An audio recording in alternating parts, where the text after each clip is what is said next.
very serious disaster next time if we don't allow our people to cultivate now. And famine will be there. We don't want this thing to happen again, like it happened in the 80s. We would want to stop fighting as soon as possible. This is the promise I have given him. And of course, I will go on doing whatever that I'm doing in our country.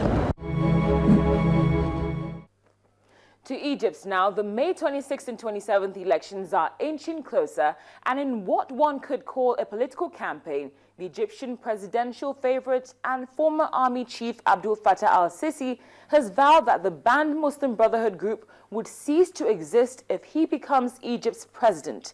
Mr. Sisi removed Egypt's first democratically elected President Mohamed Morsi from power last July and is widely expected to win the presidential elections on May the 26th and 27th.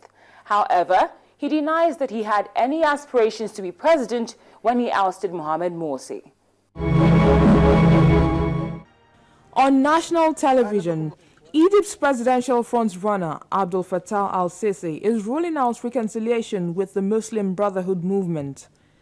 The former army chief removed Egypt's first democratically elected president Mohamed Morsi from power last July after mass protests and launched a crackdown on Morsi's Brotherhood party. Sisi is widely expected to win the presidential election later this month. I want to say to you that it is not me who put an end to them. You, the Egyptians, put an end to them. The Egyptians said no. On the 30th of June 2013, they said no, and now they are saying no. Their problem is not with me personally, but the problem is with the Egyptian people. No one, no matter how powerful he may be, can take steps that the Egyptian people do not agree with.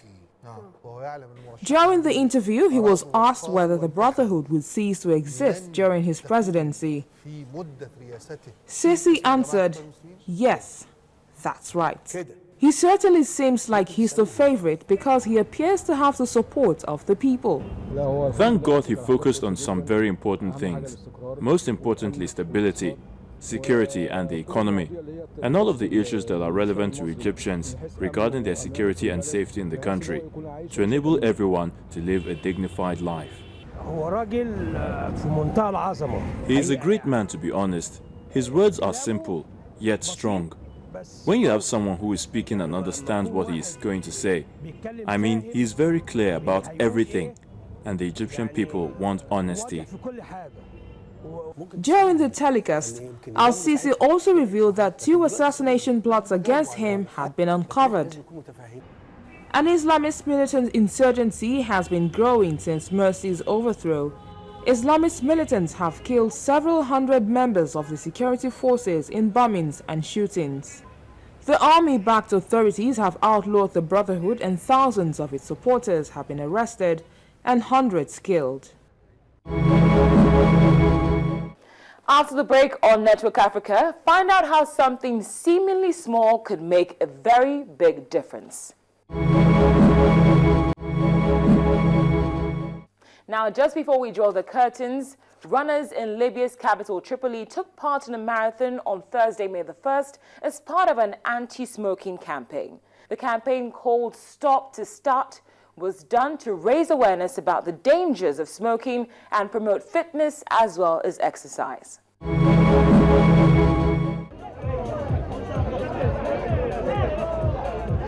The head of the marathon organizing committee, Mohammed Al-Rakbi, said that promoting exercise, especially among young people, is the most effective way to combat smoking.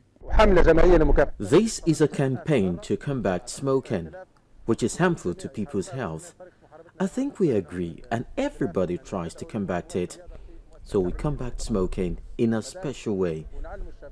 We call on people to start exercising, because exercise is the best way to combat smoking. As part of the campaign, children also carried flowers through the streets of Tripoli, speaking to people about the dangers of smoking. If smokers agreed to hand over their cigarettes, they were given a flower in return. Mohammed Maghrabi, an organizer with the anti-smoking campaign, said that their aim was to persuade people to give up smoking by highlighting the health dangers. We came here to give people in coffee shops and pedestrians advice, to try to persuade them to quit smoking since it is harmful to their health. We also try to convince them to put their packs of cigarettes in the trash box and give them flowers in return.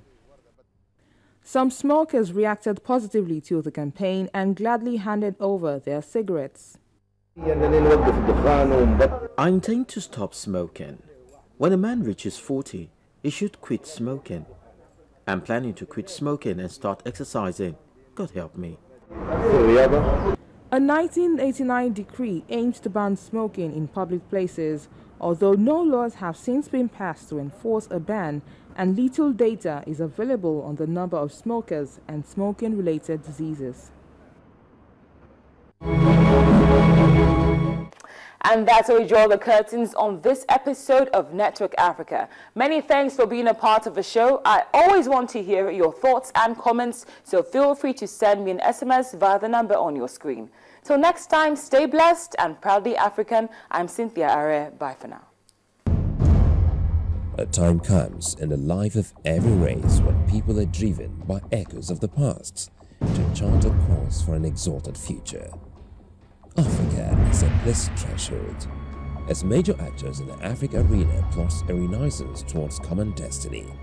Let's pedal across the streams of yesterday, through the backstreets of Africa, to the defining roles of policymakers, the political realities of the African nation, balance of power, and the strive to sustain national interest and identity. Join us on Network Africa on Channels Television. Network Africa, the rallying point for the emergence of a new Africa.